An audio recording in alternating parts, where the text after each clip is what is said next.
Hello, हरिओम. आज आपण बघणार आहोत अष्टांग योग. आपल्याला माहिती आहे की अष्टांग योग म्हणजे मी पहिल्या व्हिडिओमध्ये आपल्याला ऑलरेडी सांगितलेलं होतं की अष्टांग योग काय आहे तो. पतंजलींनी योग साधनेचे योगाचे 8 अंग सांगितलेले आहेत. त्यामुळे पतंजली योगसूत्रांनाच किंवा योग दर्शनलाच अष्टांग योग असं सुद्धा म्हणतात. तर आय होप तुम्हाला हा व्हिडिओ आवडेल. मी माझं 100% देऊन तुम्हाला एक्सप्लेन करण्याचा प्रयत्न करते आहे, अभ्यास पण करते आहे. तर तुम्हाला आवडत असेल तर प्लीज मला सांगा. मी यात आणखी काही ॲड करू शकत आहे का ते पण मला प्लीज सांगा. तर लाईक करा, कमेंट करा आणि शेअर करा. आणि आता आपण पुढचा व्हिडिओ सुरू करूयात. तर आता आपण जाणून घेऊया अष्टांग योगाचं सूत्र पतंजलींनी काय सांगितलेलं आहे. तर ते असं आहे: यम नियमासन प्राणायाम प्रत्याहार धारणा ध्यान समाधयोष्टांग वंगानी. आणि त्यामध्ये जे सांगितलेले आहेत तर ते असे आहेत 8 अंग: यम नियम आसन प्राणायाम प्रत्याहार धारणा ध्यान समाधी. हे मी मुद्दाम इकडे 5 आणि इकडे 3 यासाठी लिहिलेत, कारण पहिले जे 5 आहेत तर ती बहिरंग योगाच्या अंतर्गत येतात.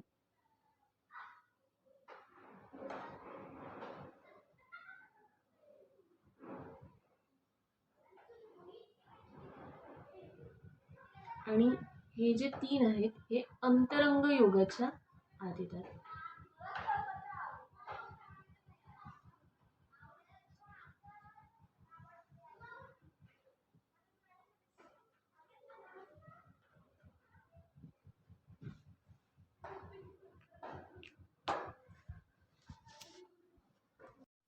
आता आपण बघणार आहोत हे जे 8 अंग आहे यांचा अर्थ काय होतो आणि ती कशी कशी करायची असतात. ही जी 8 अंग आहेत तर ही आपण जसं एखादी डिश बनवत असतो तर त्यामध्ये आपल्याला सर्व इन्ग्रेडियंट लागतातच. त्यामध्ये जे आपल्याला टाकायचं आहे ते टाकावंच लागतं. त्याच्याशिवाय तो पूर्ण पदार्थ बनत नाही. त्याप्रमाणे हे सर्व 8 अंग आहेत. जसं आपलं शरीर आहे, आपल्या शरीरामध्ये एक जरी अंग कमी असला तर ती कुठेतरी म्हणजे ते पूर्ण शरीर होत नाही, तो पूर्ण माणूस होत नाही. तर तसं ही 8 अंग आहे. तर ते पूर्ण योगाला पूर्ण करण्यासाठी ही 8 अंग फार गरजेची आहे. आणि जेव्हा आपण एका अंगातनं दुसऱ्या अंगामध्ये जातो, म्हणजे पायरी एक एक पायरीनंतर जातो, त्यावेळी ते आपल्याला सहज साध्य होतं. आधी यम, मग नियम, मग आसनामध्ये पदार्पण करायचं. आसन साध्य झाल्यानंतर मग प्राणायाम सोपा होतो. आणि हे एकदा साध्य झालं की प्रत्याहार साध्य होतो. आणि मग नंतर एकदा बहिरंग योग साध्य झाला की अंतरंग योग आपल्याला सहज करायला सुरुवात आपण सहज करू शकतो. तर आता आपण यांची अर्थ जाणून घेऊया. तर यम म्हणजे काय? यमाचा अर्थ महर्षी पतंजली यांनी सांगितलेला आहे की जो स्वतःच्या डेव्हलपमेंटसाठी, स्वतःच्या एक सॅटिस्फॅक्शनसाठी माणसांनी जे किंवा स्वतःला शांत ठेवण्यासाठी, एक समाधानी ठेवण्यासाठी जे काही नियम, जे काही म्हणजे आचरण माणसांनी करायला हवं तर ते म्हणजे यम. नियम म्हणजे जेव्हा आपण व्यवहारामध्ये बाहेर फिरतो, जगामध्ये, समाजामध्ये फिरत असतो, तर समाजामध्ये आचरण करण्याचे जे नियम आहेत, जे घटक आहेत, ज्या प्रकारे आपण सहज समाजामध्ये आपुलकीभाव एक निर्माण करू शकतो किंवा आपल्यामुळे लोक सहज म्हणजे आजूबाजूचे जे लोक आहेत तर ते समाधानी राहतील आणि आपणही समाधानी राहू, ते हे नियम आहेत. त्यानंतर आसन तर आपल्याला माहितीच आहे. आसनं ही आता जे आपण शक्यतोवर योग म्हटल्यानंतर ज्याचा अवलंब करतो ते म्हणजे आसन. शरीर सुदृढ ठेवण्यासाठी, शरीर प्रकृती चांगली ठेवण्यासाठी आपल्याला जे करावं लागतं ते आसन आणि प्राणायाम. तर आसन खरं तर फक्त तेवढंच करणं हा योग नाही आहे. पूर्णपणे योग जर म्हटला तर हा सगळ्या गोष्टींनी म्हणजे या 8 अंगांनी तो साध्य होतो. फक्त आसन आणि प्राणायाम यांनी योग साध्य होत नाही. आणि तशी तर खरं पतंजलींनी जी आसनाची व्याख्या सांगितलेली ही स्थिर सुखम आसन, म्हणजे ज्यात तुम्हाला सहजता वाटेल ते म्हणजे आसन. त्यानंतर आपण प्राणायाम बघूया. तर प्राणायामाला पतंजलींनी सांगितलेलं आहे की त्याचा अर्थ महर्षी पतंजली यांनी असं सांगितलेलं आहे की तस्मैन सती श्वास प्रश्वास योगती विच्छेद प्राणायाम. म्हणजे श्वासाची गती आणि श्वास आणि प्रश्वास यांच्यावरती नियंत्रण आणणे म्हणजे प्राणायाम करणे. तर प्राणायामाचा आपलं शरीर सुदृढ करणे आणि मन शांत करणे याच्याशी खूप जवळचा संबंध आहे. आणि एकदा का आपलं शरीर स्वास्थ्य चांगलं असलं की आपण आपोआपच म्हणजे योग मार्गावरती सहजपणे प्रशस्त होऊ शकतो. आपण सहज योग साध्य करू शकतो. त्यानंतर प्रत्याहार म्हणजे आपण आपल्याला जे पण ज्ञान प्राप्त होतं तर ते सर्व पंचज्ञानेंद्रियांमधनं होतं. आणि आपण जे परत कर्म करतो म्हणजे ज्ञान प्राप्त केल्यानंतर आपण जे बाहेर त्याची एक रिॲक्शन म्हणून किंवा जे काही आपल्याला माहिती आहे तर त्या आतल्या गोष्टी बाहेर टाकण्यासाठी आपण आपल्या कर्मेंद्रियांचा वापर करतो. पण कर्मेंद्रिय आपल्या हातामध्ये आहेत, आपल्या नियंत्रणामध्ये असतात. पण जे ज्ञानेंद्रिय यांना सुद्धा आपल्याला नियंत्रित करणं फार गरजेचं आहे. कारण बाहेरून जे आपण ज्ञान घेतो आहे तर ते सुद्धा चांगलं आणि वाईट असू शकतं. तर ती ज्ञानेंद्रिय एक ती म्हणजे बाहेरच्या ज्या विषयांमध्ये जास्त प्रमाणामध्ये जी जातात आणि त्यांचा भोग घेण्याचा अति प्रमाणामध्ये प्रयत्न करतात तर त्याच्यामुळे आपलं मन स्थिर होऊ शकत नाही. तर त्या मनाला स्थिर करण्यासाठी ज्ञानेंद्रियांना बाहेरच्या दिशेमधून आंतरदिशेमध्ये ओढण्याचा प्रयत्न करणे म्हणजे प्रत्याहार करणे. त्यानंतर धारणा. तर धारणाचा अर्थ असा होतो की आपण ज्यावेळी मन स्थिर करण्यासाठी एखाद्या गोष्टीवरती मनाला स्थिर करणं, शांत करणं, एखाद्या ठिकाणावरती ते आणून सोडणं आणि तेवढ्याच गोष्टीचा विचार करणं म्हणजे ध्यान आणि समाधी या ज्या पुढच्या 2 अंग आहेत त्यांना प्राप्त करण्यासाठी आधी मनाला नियंत्रित करावं लागेल, एका ठिकाणी आणावं लागेल. तर ती ज्या गोष्टीवरती आपण मन एका ठिकाणी आणतो ती म्हणजे धारणा. त्याचे काही प्रकार आहेत ते आपण पुढे बघणार आहोत. ध्यान. तर ध्यान आणि समाधी ह्या ज्या 2 गोष्टी आहेत ह्या प्राप्त करून घेण्याच्या गोष्टी आहेत. म्हणजे जे आपण जो योग करतोय तर त्यातनं जे आपल्याला प्राप्त होतं ते ध्यान आणि समाधी असं आपण म्हणू शकतो. तर एक अवस्था असते ज्यामध्ये आपण ना झोपलेलो असतो ना जागे असतो, ती म्हणजे ध्यानाची अवस्था. आणि समाधी तर मग सगळ्यात म्हणजे उच्च प्रतीची जी उच्च जी आहे तर ती ही समाधी अवस्था आहे. म्हणजे जो काही अट्टहास आहे हे सगळं करण्याचा तो ही समाधी अवस्था प्राप्त करून घेणे आणि नंतर मग मोक्षप्राप्ती ही एक महत्त्वाचं कारण त्यामागे असतं आणि तेच एक महत्त्वाचं कारण असतं. तर त्यातली ही समाधी त्या अलीकडची अवस्था आहे. तर धारणा, ध्यान आणि समाधी ह्या अंतरंग योगाच्या आतमध्ये येतात. आणि यम, नियम, आसन, प्राणायाम, प्रत्याहार हे जे आहे तर हे बहिरंग योगाच्या आतमध्ये येतात. या ठिकाणी महर्षी पतंजली यांनी 5 यम आपल्याला सांगितलेले आहे. त्याचं सूत्र त्यांनी असं सांगितलेलं आहे, अहिंसा, सत्य, अस्तेय, ब्रह्मचर्य, परिग्रह, यमः. म्हणजे अहिंसा, सत्य, अस्तेय, ब्रह्मचर्य आणि हा य इकडे येतो आणि त्याला जो काना दिलेला आहे तर तो अपरिग्रह इकडे जातो. अपरिग्रह हे 5 यम महर्षी पतंजली यांनी सांगितलेले आहेत. आपण परत बघणार आहोत. अहिंसा, सत्य, अस्तेय, ब्रह्मचर्य, अपरिग्रह ही 5 यम महर्षी पतंजली यांनी सांगितलेले आहेत. आणि 5 नियम अशी सांगितलेली आहे, शौच, संतोष, तप, स्वाध्यायेश्वर प्रणिधानानी नियमः. म्हणजे शौच, संतोष, तप, स्वाध्याय आणि ईश्वर प्रणिधान. शौच, संतोष, तप, स्वाध्याय, ईश्वर हा जो आहे ना हा इकडे येतो आणि ये लागल्यामुळे ईश्वर, स्वाध्याय, ईश्वर प्रणिधानानी नियमः ही 5 नियम महर्षी पतंजली यांनी सांगितलेली आहे. आता आपण यापुढे एक एक यम आणि एक एक नियम बघणार आहोत. त्यांचे अर्थ काय आणि ते प्राप्त केल्यानंतर त्याचे काय इफेक्ट होतात हे सुद्धा महर्षी पतंजली यांनी सांगितलेले आहे. आपण ते पाहणार आहोत. पतंजली यांनी आपल्याला कोणते कोणते यम सांगितलेले आहेत तर त्यातलं पहिलं आहे अहिंसा. अहिंसेचा अर्थ असा होतो हिंसा न करणे. मग ती हिंसा शारीरिक असो, मानसिक असो, बौद्धिक असो, कुठल्याही प्रकारे आपण हिंसा करणे यामध्ये शक्य नाही, म्हणजे चालत नाही. म्हणजे हिंसेचे मारणं, कोणाला वाईट बोलणं हेच नाही तर एखाद्याच्या बद्दल वाईट विचार करणं ही सुद्धा हिंसाच आहे. आणि असं नाही की हिंसा फक्त आपण इतरांवरच करतो, आपण स्वतःच्या बद्दल पण हिंसक असू शकतो. स्वतःला त्रास करून घेणे, राग करणे हा सुद्धा हिंसेचाच प्रकार आहे. आपण त्यावेळी स्वतःला त्रास देत असतो. तर ही कुठल्याही प्रकारची हिंसा महर्षी पतंजली यांनी नाही सांगितलेली आहे. त्यामुळे त्यांनी पहिलं यम सांगितलेलं आहे अहिंसा. अहिंसेच्या बद्दल महर्षी पतंजली यांनी आपल्याला जे अम, सूत्र सांगितलेलं आहे अहिंसेसाठी, ते असं आहे: अहिंसा प्रतिष्ठायाम तसन्निधो वैरत्याग.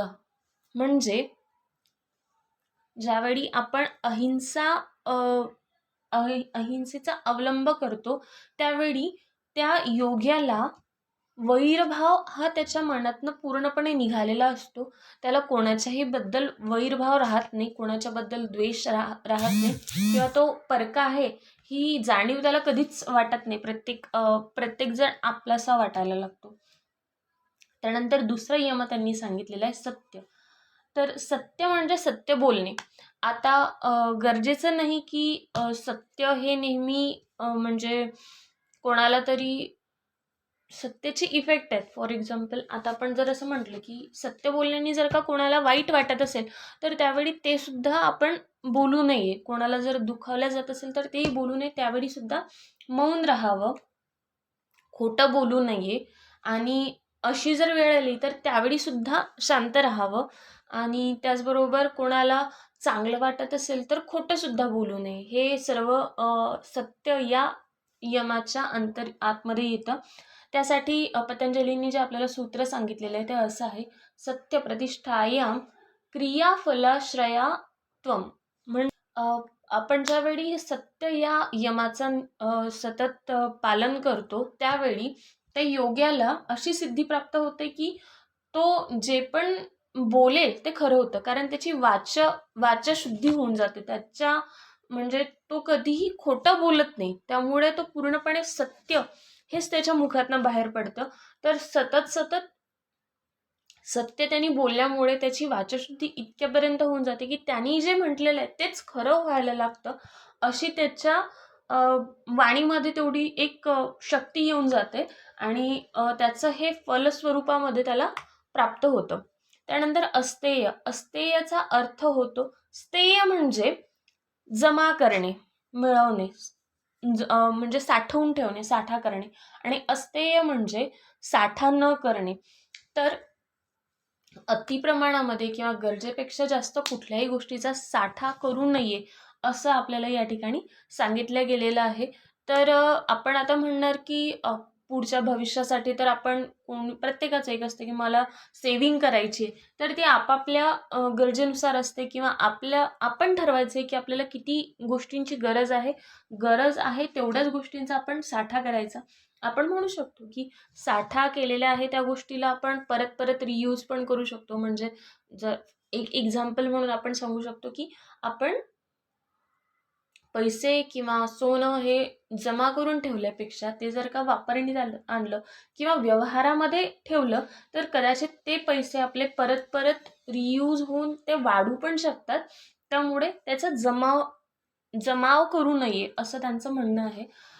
जसं आपण धान्य म्हणतो, तर आपण धान्य जमा करत असताना आपण एका वर्षापुरतं जमा केलेलं ठीक आहे, पण त्यापेक्षा जास्त जर आपण म्हटलं की मला नाही, याच वर्षी कशाला, मी आणखी जेवढं असेल तेवढं पण आणखी सापडतं कमी भावात. फॉर एक्झाम्पल, कमी भावामध्ये भेटतं तर मी घेऊन ठेवतो. त्याला कीड लागणारच आहे ना. ते तर आपण जास्त काळ नाही टिकवू शकत. तर कुठल्याही गोष्टीचा प्रमाणापेक्षा साठा न करून ठेवणे याचा अर्थ अस्तेय होतो. हे ज्ञानाला सुद्धा लागून ठेवतं. आपण ज्ञान प्राप्त करतोय, फक्त घेतोय, आणि जर ते आपण वाटलंच नाही तर त्या ज्ञानाचा काही उपयोगच नाही ना. तर ज्ञानसुद्धा अस्तेयच्याच आतमध्ये येतं. आपण ज्ञान घ्यायचं पण ते वाटायचं असं त्याचा अर्थ होतो. त्यानंतर ब्रह्मचर्य हा चौथा यम आपल्याला सांगितलेला आहे. ब्रह्मचर्याचा अर्थ असा होतो की योग्य वेळेपर्यंत ब्रह्मचर्य पालन आपण करायला हवं. त्यानंतरही आपण अतिरेक करू नये त्या गोष्टीचा. म्हणजे विषय सुखांच्या भोवती जास्त गुरफटणे योग्य नाही, असं त्यामागचं कारण आहे. ते आपल्याला विषयांमध्ये जास्त गुरफटून टाकतात, आपण अंतर्मुख कमी होतो त्यामुळे. आणि ब्रह्मचर्याच्या मागे जर आपण ब्रह्मचर्याचं योग्य पालन करत असणार तर वीर्यलाभ त्यांनी असं सांगितलेलं आहे, ब्रह्मचर्य प्रतिष्ठायाम वीर्यलाभ. म्हणजे योग त्याच्यामध्ये भरपूर गोष्टी येतात. म्हणजे असे काही चित्र बघणे किंवा व्हिडिओज बघणे किंवा ऐकणे किंवा वाचणे की ज्यामुळे आपण उत्तेजित होऊ. यामुळे म्हणजे जे गरजेचं वीर्य आहे तर ते अनावश्यकरित्या आपलं निघून जातं आणि त्यामुळे त्याचे बरेचसे दुष्परिणाम आपल्याला माहिती आहेत काय होतात ते. तर जर का ते वीर्य साठून राहिलं तर आपण वीर्य लाभ आपल्याला प्राप्त होतो. जर तो म्हणजे आपलं संतान राहतं तर ती सुद्धा आपली चांगली होते वीर्य ब्रह्मचर्याचं योग्य रीतीने पालन केल्यानंतर. अपरिग्रह आपल्याला शेवटचा यम सांगितलेला आहे. अपरिग्रहाचा अर्थ असतो, परिग्रह म्हणजे दुसऱ्यांची गोष्ट आपली मांडणे किंवा घेणे, आणि अपरिग्रह म्हणजे कुठल्याही कोणाचीही वस्तू वस्तू किंवा व्यक्ती किंवा कुठलीही गोष्ट ही त्या गोष्टीवरती आपण जोपर्यंत त्या व्यक्तीला विचारत नाही तोपर्यंत ती गोष्ट न घेणे म्हणजे अपरिग्रह. म्हणजे दुसऱ्यांची परिग्रहाचा अर्थ असा होतो की दुसऱ्यांची गोष्ट जी आहे ती आपण ग्रहण करणे. आणि अपरिग्रहाचा अर्थ असा होतो की जोपर्यंत आपण ज्या कोणा व्यक्तीची ती वस्तू आहे किंवा काय जे काय आहे तर त्या व्यक्तीची जोपर्यंत इच्छा नाही किंवा त्या व्यक्तीची जोपर्यंत अनुमती नाही तोपर्यंत आपण त्या गोष्टीला हात न लावणे म्हणजे अपरिग्रह. तर त्याचा जो फायदा आहे तो असा होतो, अपरिग्रह स्थैर्य जन्मकथांत संबोध. म्हणजे जर आपण चोरी, इन शॉर्ट याला आपण चोरी न करणे,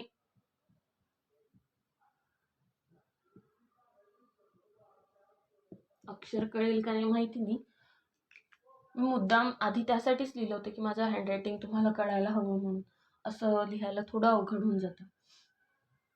तर अपरिग्रहाचा अर्थ सरळ सोप्या शब्दांमध्ये म्हणजे चोरी न करणे. आणि जेव्हा आपण या गोष्टीचा काटेकोर पालन करतो त्यावेळी आपल्याला आदल्या जन्मांच्या सुद्धा गोष्टी आठवायला लागतात, कथा आठवायला लागतात, असं पतंजली यांचं सांगणे आहे. तर ही झाली आपली 5 यम. आता आपण बघणार आहोत पुढचे 5 नियम काय आहेत ते. तर 5 नियम आपल्याला सांगितलेली आहेत पतंजलींनी: शौच, संतोष, तप, स्वाध्याय आणि ईश्वर प्रणिधान. शौच. शौच म्हणजे आपण स्वच्छ राहणे. म्हणजे ते बाहेरचा भाग असो, म्हणजे शरीर बाहेरून असो किंवा आतल्या बाजूनी असो, तर त्याला सतत साफ करत राहणे म्हणजे शौच. मग शौच कुठल्या कुठल्या प्रकारे करायचं आपल्याला माहितीच आहे. शौच सतत केल्याने आपण म्हणजे अंघोळ करणे असो किंवा कान नाक साफ करणे असो, डोळे साफ करणे असो, शौचाला जाणे असो, हे सर्व जर आपण रेग्युलर करत राहिलो तर आपण पूर्णपणे म्हणजे बाहेरच्या बाजूनी आपण शौच साध्य करतो. तसंच आतल्या बाजूनी पण मग त्यामध्ये वेगवेगळे प्रकार आहेत, आपल्याला माहितीच आहे की आपण पंचकर्म करू शकतो वगैरे इत्यादी इतर जे प्रकार आहेत तर ते पण या शौचमध्येच येतात. आणि यामध्ये पतंजली यांनी असं सांगितलेलं आहे की शौचसाठी जे पतंजलींनी सूत्र सांगितलेलं आहे ते असं आहे: शौचात स्वांग जुगुत्स्पा परेर संसर्ग. म्हणजे जेव्हा एखादी व्यक्ती किंवा एखादा योगी शौच साध्य करतो त्यावेळी त्यानंतर तो स्वतः जेव्हा साफ झालेला असतो त्यावेळी तो जे इतर लोक आहेत जे शौच पालन करत नाही अशांच्या संसर्गात येणं त्यांच्याशी कॉन्टॅक्ट करणं सहसा टाळतो. आणि यानंतर एक सूत्र आहे त्यात महर्षी पतंजली असं सांगतात की शौच शरीराचं साध्य केल्यानंतर एक वेळ अशी येऊन जाते की योग्याला स्वतःचं शरीरसुद्धा घाण म्हणजे इव्हन शरीर पण साधं असणे ते सुद्धा घाण वाटतं, त्यामध्ये सुद्धा ते मलिन वाटायला लागतं. तर त्यावेळी मग तो आपोआपच आतली म्हणजे मनाची जी शुद्धी आहे याकडे तो वळतो आणि मनाची शुद्धी प्राप्त करून घेतो. अशा वेळी तो साध्य होतो. दुसरा आपल्याला नियम सांगितलेला आहे संतोष. म्हणजे कुठलेही आपल्याकडे आहे त्या गोष्टीमध्ये संतोषी राहणे, सुखी राहणे. की जास्त आपण ज्यावेळी हाव करतो त्यावेळी आपलं मन सतत बाहेरच्या दिशेने किंवा एक निगेटिव्ह इम्पॅक्ट आपल्यावरती पडत राहतो. आपण असंतोषी राहतो, चंचल मन राहतं, कुठेतरी कमतरता आपल्याला सतत भासत राहते. त्यावेळी आपण म्हणजे योग मार्गामध्ये आपण मन कसं लावणार जर आपण या गोष्टींमध्ये अडकून राहिलो तर, किंवा कुठल्या तरी गोष्टींच्या मागे धावत पडत राहिलो तर. त्यावेळी मन शांत करण्यासाठी त्यांनी सांगितलेलं आहे की संतोष हे हा नियम त्यांनी आपल्याला सांगितलेला आहे की जे काही आपल्याकडे आहे, जे काही आपण प्राप्त करतो तेवढ्यामध्ये मी खुश आहे. म्हणजे आणि असं नाही, याचा अर्थ असा नाही की आपण पुढे काही करायचंच नाही किंवा पुढे काही प्राप्तच करायचं नाही. नाही, ते करायचं, पण ते जरी मिळालं तरी मी खुश आहे आणि नाही जरी मिळालं तरी पण मी खुश आहे, असा संतोषचा अर्थ होऊन जातो. आणि त्यासाठी पतंजलींनी जे आपल्याला सूत्र सांगितले ते असं आहे, शादनुत्तम सुखलाभ. म्हणजे जो संतोष नियम पालन करणारा जो असतो तर त्याला तो एक मोठा गुण आहे आणि त्याला कुठल्याही परिस्थितीमध्ये तो खुश राहतो. त्याला म्हणजे त्याची परिस्थिती काही जरी असली तरी त्याला दुःख हे मिळत नाही, तो दुःखी नसतो, तो शांत असतो, मन समाधानी असतं आणि तो सुखी असतो. असं संतोषचा अर्थ होतो. तिसरा आपल्याला नियम सांगितलेला आहे तप. तपचा अर्थ असा होतो की आपण जे काही आपल्याला मिळवायचं आहे त्याच्यामध्ये सातत्याने प्रयत्न करत राहणे. म्हणजे आपण असं म्हणतो ना, त्यामध्ये म्हणजे कुठली कसर नको. मी जे करतो आहे म्हणजे मला जे प्राप्त करायचं तर त्यासाठी मी कुठेही कमी पडायला नको, ते म्हणजे तप. त्यांनी असं सांगितलेलं आहे. आपण म्हणत नाही का की कोणत्याही गोष्टीला जितकं जास्त तापवल्या जाईल तर तितकी ती जास्त चमकते, मग ते सोनं असो किंवा माणूस असो. तर जितका आपण स्वतःला तो एक म्हणजे प्रयत्नांमध्ये मग ते आपल्या कम्फर्ट झोनच्या बाहेर पडून आपण जितकं स्वतःला तापवू किंवा त्रास देणं नाही म्हणता येणार, पण आपण प्रयत्न करत राहू, त्यावेळी आपण आपल्या कम्फर्टचा विचार नाही करणार, त्यावेळी आपण आपोआपच ती गोष्ट आपण मिळवू शकतो. मग ते आपले सर्वांगीण विकासाच्या गोष्टी असो, आपला एखादा गुण असो, आपली एखादी कला असो, कुठलीही गोष्ट असो, आपण त्यासाठी तप करत राहणे असं त्यांचं म्हणणं आहे. तर पतंजली असं म्हणतात तप याबद्दल की कायेंद्रिय सिद्धिरशुद्धी शयत तपसा. म्हणजे ज्यावेळी अशा पद्धतीने म्हणजे मनात खूप जास्त तप केल्याने ज्यावेळी एखादा व्यक्ती तप साध्य करतो त्यावेळी त्या व्यक्तीला काया म्हणजे बाहेरील शारीरिक आणि इंद्रिय यांची शुद्धी होते आणि त्यामुळे त्याला कार्यसिद्धी आणि इंद्रिय सिद्धी प्राप्त होते. म्हणजे एखाद्या कुठल्याही चांगल्या कार्याला जेव्हा तो वाहून देतो आणि 100% देऊन काम करत राहतो, ते प्राप्त करण्याच्या मागे म्हणजे वाहून देतो म्हणजे कार्य करत राहतो, त्यावेळी तो सगळं तहानभूक विसरून जातो आणि तो त्यामध्ये तन आणि मन यांनी पूर्णपणे वाहून दिल्यामुळे तो सुखदुःखांवरती मात करून घेतो आणि त्याची कार्यसिद्धी होते. म्हणजे त्याला त्याचे मन आणि म्हणजे कर्मेंद्रिय आणि ज्ञानेंद्रिय हे सर्व एका ठिकाणी लागलेली असतात, त्यामुळे त्यांची सिद्धी त्याला प्राप्त होऊन जाते. ते सर्व त्याच्या नियंत्रणाखाली येऊन जातात. त्यानंतर जो चौथा नियम आपल्याला सांगितला गेलेला आहे तो आहे स्वाध्याय. तर स्वाध्यायचा अर्थ होतो स्व अध्याय. आपण सतत म्हणजे आता जसं एखादं कार्य करत असताना आपण सतत स्वतःचं अध्ययन करत राहायला पाहिजे, असा त्याचा अर्थ होतो. स्वाध्याय म्हणजे सतत अभ्यास करणे, स्वतःचा अभ्यास. मी काय शिकलो, मी काय ज्ञान मिळवलं, ते किती मिळवलं, त्याची म्हणजे ते सतत करणे. म्हणजे स्वतःचं अध्ययन करत राहणे की हो माझी प्रगती होतीये, माझी प्रगती कमी होतीये, नाही होत आहे, मी पुढे जातोय की तिथेच थांबलोय. या गोष्टींचा सतत सतत स्वाध्याय करत राहिल्यानंतर आपल्याला आपण कुठे आहोत हे आपल्याला कळतं आणि त्यामुळे आपण म्हणजे आपल्याला आपलं स्थान कळतं. आपण काय करायला हवं ते कळायला लागतं. हा स्वाध्यायाचा भाग होतो. आणि पतंजलींनी त्यासाठी जे सूत्र सांगितलंय ते असं आहे, स्वाध्यायाधिष्ठी स्वाध्यायाधिष्ठ देवता संप्रयोग. म्हणजे ज्यावेळी स्वाध्याय हा नियम एखादा योगी सतत करत असतो, त्यावेळी त्याला इष्टदेवता त्याला मिळते, त्यांचं दर्शन त्याला होतं, असं त्यांचं म्हणणं आहे. आणि याचे अनेक आपण उदाहरणं बघितलेले आहेत. म्हणजे शिवाजी महाराज असो किंवा मग अ, विवेकानंदांचे गुरु श्री रामकृष्ण परमहंस असो, यांना साक्षात देवीने दर्शन दिलेलं आहे असं आपल्याला माहिती आहे, आपण बघितलेलं आहे. त्यानंतर मीराबाई असो, तर यांना साक्षात दर्शन आपण झाल्याचे आपल्याला कानावरती पडतात आणि त्या सिद्धी आहेत ते आपण स्वाध्याय केल्यानंतरच आपल्या एक्सपिरियन्सनेच आपण ते प्राप्त करू शकतो. त्यानंतर आहे ईश्वर प्रणिधान. ईश्वर प्रणिधान हा शेवटचा नियम आहे. तर यासाठी जे पतंजलींनी सूत्र सांगितलेलं आहे ते असं सांगितलं आहे, समाधी सिद्धी ईश्वर धानात. म्हणजे जेव्हा ईश्वर प्रणिधान आपण नियम करतो, म्हणजे तो फॉलो करतो, तर त्यावेळी आपण सर्व प्रकारे आपण भक्तीमध्ये लीन झालेलो असतो. म्हणजे आपण जे काही माझं आहे आपण ते सर्वस्व आपल्या ईश्वराला देऊन टाकतो, की कारण तूच, मी करतोय फक्त कारण तूच. त्यामुळे काय होतं, आपला अहंकार नष्ट होऊन जातो.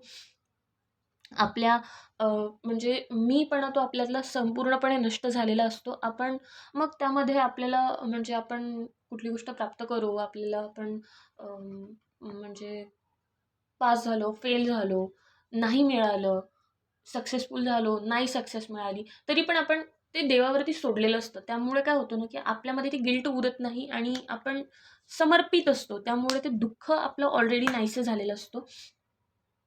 आणि त्यामुळे काय होतं, की आपण केंद्रित असतो, की माझं जे काही आहे ते तूच. आणि असं म्हणतात, की आपण बाकी सगळे अष्टांग योगातील बाकी सगळं जर आपण नाही जरी केलं आणि 100% जर ईश्वर प्रणिधान हे आपण फॉलो करत गेलो, आपण 100% जर म्हणजे कुठल्याही एका देवाबद्दल जर समर्पित असणार, तर आपल्याला समाधी ही सिद्धी आपल्याला सहज प्राप्त होते. त्यासाठी आपल्याला इतर गोष्टींचा अट्टाहास करण्याची गरज पडत नाही. त्यामुळे भक्ती हा एक मार्ग आपल्याला सांगितलेला आहे आणि भक्तीतलाच हा ईश्वर प्रणिधान हा भाग आहे, जो नियमांमध्ये येतो. तर आपण बाहेर पडत असताना, समाजामध्ये वावरत असताना याचा एक म्हणजे असं हे 5 नियम जो व्यक्ती फॉलो करतोय, तर आपण बघू शकतो की हे नियम फॉलो करणाऱ्यांचं एक वेगळंच वर्चस्व असतं किंवा सगळे लोक त्यांना एक त्यांचा दबदबा असतो. हे या नियमांचे त्यामुळे या नियमांचा तो एक काय म्हणू शकतो आपण, त्याचे म्हणजे फायदे आहेत. आणि हे नियम त्यासाठीच महर्षी पतंजलींनी आपल्याला सांगितलेले आहे. तर अशा प्रकारे आपला हा अष्टांग योगाचा भाग इथे संपलेला आहे. आपण श्लोकां थ्रू म्हणजे जे आपले सूत्र आहे, सूत्रांपासून आपण हे परत एकदा आपण करणारच आहोत. पण अष्टांग योग हा आपल्याला भाग विचारला जात असतो. त्यामुळे मी हे अष्टांग योग इथे एक्सप्लेन केलेलं आहे. आय होप तुम्हाला आवडलं असेल. प्लीज आवडलं असेल तर मला सांगा, कमेंट करा, शेअर करा, सबस्क्राईब करा आणि लाईक करा.